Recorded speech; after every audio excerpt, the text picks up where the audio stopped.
शादी को भी चंद घंटे नहीं गुजरे फैसल, और तुम मुझसे झगड़ा कर रहे हो, वो भी महविश की वजह से। मुझे पूरी जिंदगी अफसोस रहेगा ये। मैं कुछ भी बर्दाश्त कर लूंगा, मगर महविश के खिलाफ एक लफ्ज भी बर्दाश्त नहीं करूंगा, समझी तुम?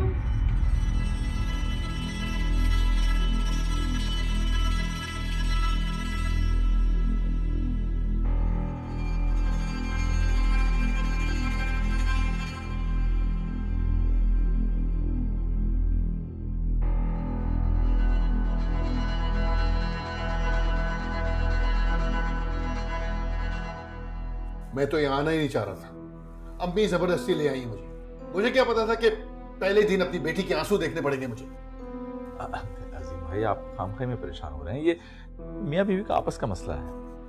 अच्छा, एक ही दिन में सारे मसाइल खड़े हो गए? अरे अजीम भाई, मसाइल खड़े नहीं हुए, बल्कि रायमा के साथ ही आए हैं। इस वक्त तो रायमा इसलिए अफसोस में है कि उसका जेवर चोरी हो गया। अफसोस तो मुझे इस बात का है कि फैसल रायमा के साथ ऊंची आवाज में बात कर रहा था। पापा, गलती इसमें रायमा की है। अगर उसकी ज्वेलरी गुम हो गई थी तो इसकी जिम्मेदार महविश नहीं। वो माँ बेटी का मामला है। आप बेजा बेटी की हिमायत कर रहे हैं। मुझे मेरी बेटी जान से प्यारी है, समझे? बेटियां सबको अपनी जान से ज्यादा अजीज होती हैं अजीम साहब, और महविश मुझे अपनी जान से ज्यादा प्यारी है। मैं कभी बर्दाश्त नहीं करूंगा कि मेरी बहू मेरी बेटी पर झूठा इल्जाम लगाए। देखिए ना, तो महविश की तरबियत ऐसी है कि वो किसी पे झूठ बोले, वो इल्जाम लगाए, और चोरी करना तो बहुत दूर की बात है। आप क्या कहना चाह रहे हैं कि मैंने अपनी बेटी की तरबियत? अजीम, चुप करो। बेटियों की ससुराल आकर ऊंची आवाज में बात नहीं करते। बेटियों पे जुल्म बर्दाश्त नहीं किया जाता अम्मी। ऐसा कौन सा जुल्म कर दिया आपकी बेटी पे? 24 घंटे हुए उसे घर में आए हुए और हमारे घर का सारा निजाम तरम भरम कर दिया उसने। चाचा जान, खुदा के खामोश हो जाइए। इकबाल साहब, वैसे बता दूं मैं, कसूर आपकी इसी भतीजी का ही है। बिल्किस, मेरी बहू पर इल्जाम लगाने का तुम्हें कोई हक नहीं है। खामोश रहो तुम। प्लीज, ये क्या हो रहा है ये? मुझे यहाँ आना ही नहीं चाहिए था। अजीम, मेरी बात, अजीम रुकिए तो।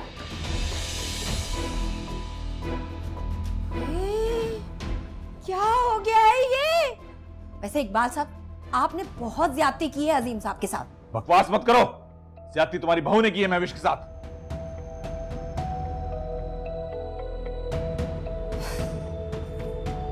है भाई। पापा, तुम परेशान मत हो, तुम्हारा बाप अभी जिंदा है। या आराम करो। अजीम,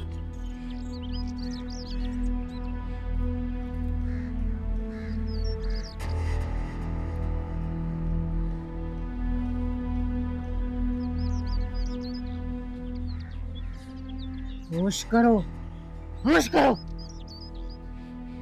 वरना बहुत पछताओगी।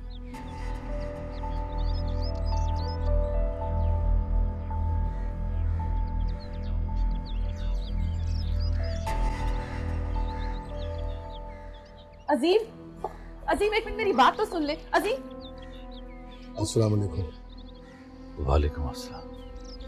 अबू, वो अल्लाह तुम्हारा निगहबान हो बेटा। बस कोशिश करना अजीम साहब को कभी शिकायत का मौका ना मिले।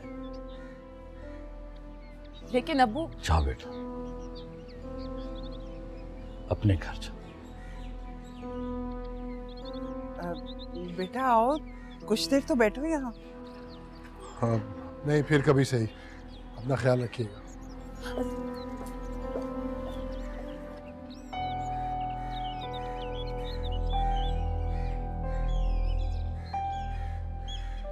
दानिश, तुम घबराना मत, मैं अभी जिंदा हूँ। अज़ीमत, तुम बिल्कुल परेशान मत हो। मेरी बेटी का ख्याल रखिएगा। जरूर। ओके।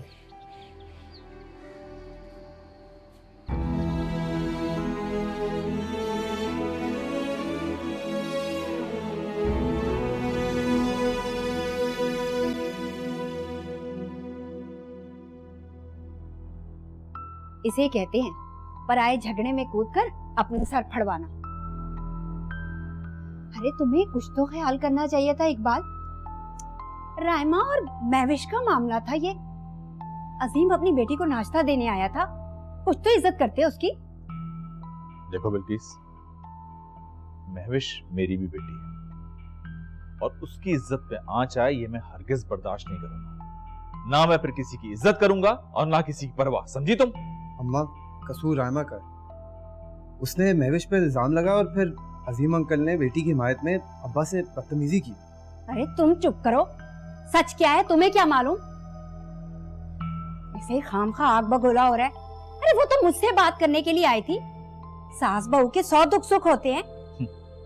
दुख सुख, मुझे तो आगे सिर्फ दुख ही दुख नजर आता है। अरे अजीम को कुछ तो ख्याल करना चाहिए था कि मैं उसके दामाद का बाप हूँ, वो बेटी का बाप है, कुछ तो इज्जत देनी चाहिए थी उसे। अरे जब सगी भतीजी ने आपकी इज्जत नहीं की, बिन माँ की बच्ची के जेवर चुरा लिए, तो वो क्या इज्जत करते? हुकूमत, महविश इतनी घटिया हरकत कर ही नहीं सकती। और एक बात कान खोल कर सुन लो, आज के बाद अगर किसी ने महविश के बारे में कोई गलत बात की ना, तो मुझसे बुरा कोई नहीं होगा। और अम्मा, अच्छी तरह समझा देना अपनी बहू को। मैं उसके नाज और नखरे तो बर्दाश्त कर लूंगा, मगर महविश पर कोई इल्जाम बर्दाश्त नहीं करूंगा। हाँ भाई, तुम क्यों बर्दाश्त करोगे? तौबा है, अब संभल के रहना, शादीशुदा हो गए हो। और वो जो महविश है ना, वो तुम्हारी सास है, नहीं तो जिल्लत उठानी पड़ेगी। उठा लूंगा। भाई अपनी बहनों के लिए बहुत कुछ बर्दाश्त कर लेते हैं, समझिए आप?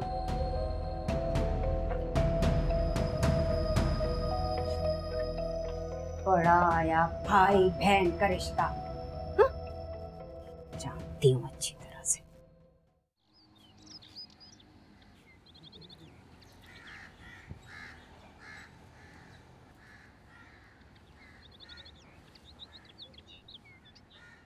अजीम, आप यहाँ बैठे हैं, मैं आपको पूरे घर में तलाश कर रही थी। मैं चाय रख कर आई हूँ, अम्मी और अजान आपका इंतजार कर रहा है, अंदर चले। तुम जाओ, मैं अभी आता हूँ। क्या बात है अजीम, आप मुझसे नाराज हैं? एक बात बताऊं, मुझे मेरी बेटी दुनिया में सबसे ज्यादा प्यारी है, जान से भी ज्यादा प्यारी। अजीम, राइमा मेरी भी बेटी है और आपका बार बार ये कहना मुझे मेरी नज़रों में गिरा देता, जैसे जैसे राइमा की मैं कुछ नहीं लगती। प्लीज अजीम, मेरा यकीन कीजिए, जितना प्यार आप राइमा और अजान से करते हैं उतना मैं भी करती हूँ। दावे करना बहुत आसान है, लेकिन उस पर अमल करना बहुत मुश्किल काम। अजीम,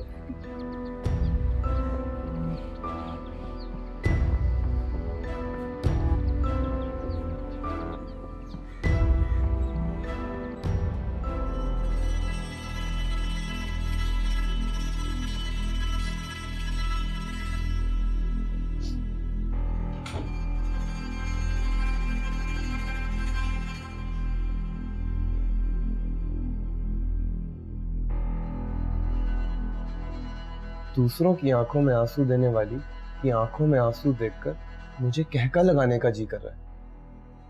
लगाओ कहका, मेरी मजबूरी पे, मेरी बेबसी पे कि मेरी माँ इस दुनिया में मौजूद नहीं है।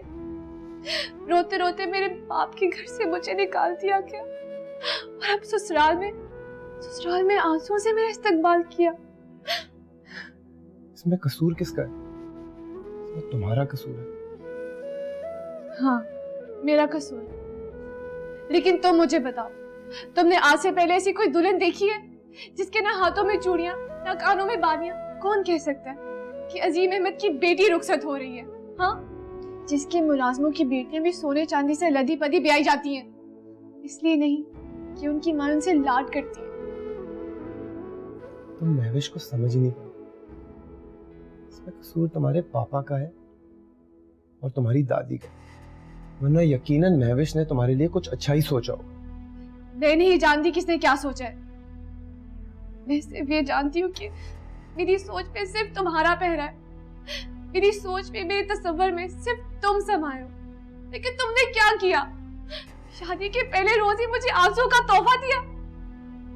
तुम्हारे खातिर सिर्फ तुम्हारे लिए अपना दुख भुलाया, सिर्फ इस आस में कि दुनिया चाहे जैसा सलूक करे मेरे साथ, लेकिन तुम मुझसे मोहब्बत करते हो, सबसे ज्यादा, पापा से भी ज्यादा। मुझे माफ कर दो राइमा। तुम्हारी आंखों में आंसू नहीं देख सकता। फैसल, प्लीज चुप हो जाओ रायमा। फैसल, मैं अब तुम्हारी जिंदगी की सबसे बड़ी हकीकत हूँ।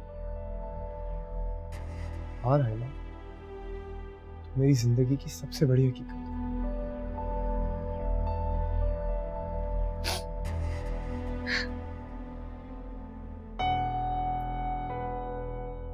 चाय ले ले।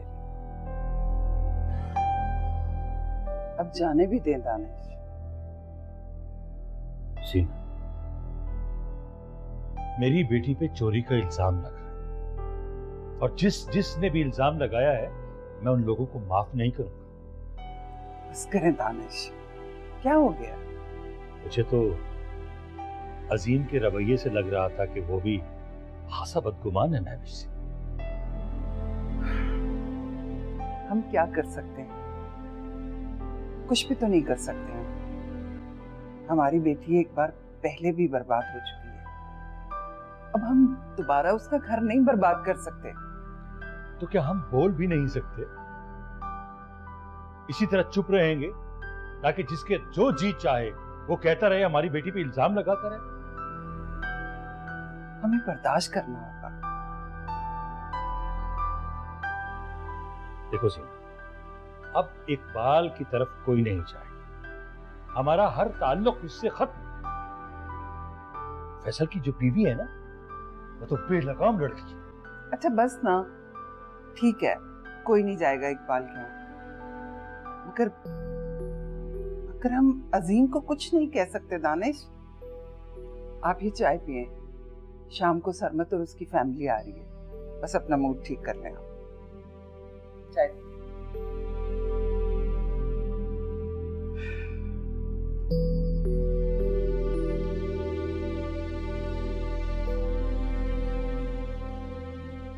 रायमा, रायमा, रायमा बेटा,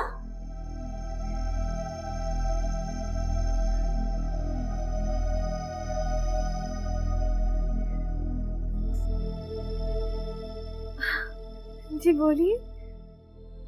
वो रायमा, मैं ये कह रही थी कि तुम किचन में आओ, कोई खीर वगैरह बनाओ। देखो, तुम किचन में आओगी तो किचन संभालोगी ना। क्या क्या किचन संभालूंगी? क्या मतलब है आपका? अरे बेटा, अब कब तक हम सीनत भाभी से खाना खाते रहेंगे? एक तो 8 बजे चाहिए होता है तो 10 बजे आता है।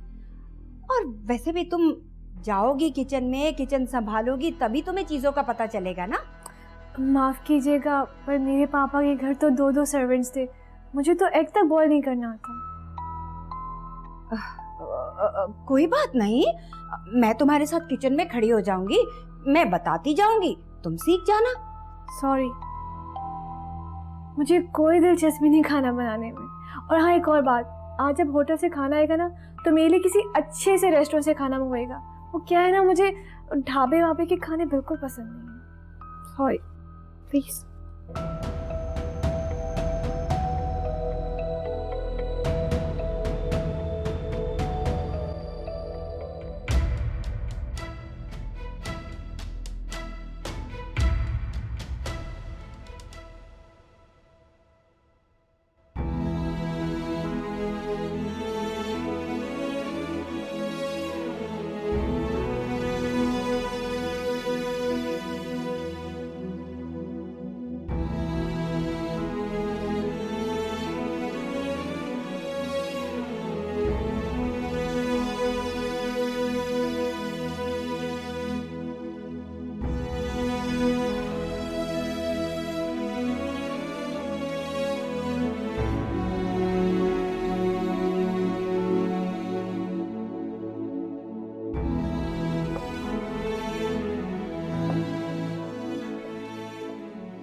अजीम बेटा, तुम रायमा के कमरे में?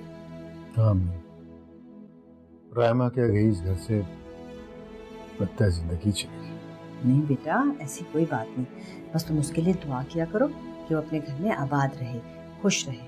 और तुम खुद अब जरा अक्लमंदी से काम लो, कुछ अपने घर की भी फिक्र करो बेटा। वैसे महविश के साथ तुमने अच्छा नहीं किया, वो क्या सोचेगी कि इतना पढ़ा लिखा इंसान ऐसे भी इल्जाम लगा सकता है। अम्मी कभी तो रायमा के लिए 2 बोल अच्छे बोल दिया करिए। अगर आप ही उसे सिक्योर नहीं करेंगी तो बाकी लोग तो फायदा उठाएंगे ही ना।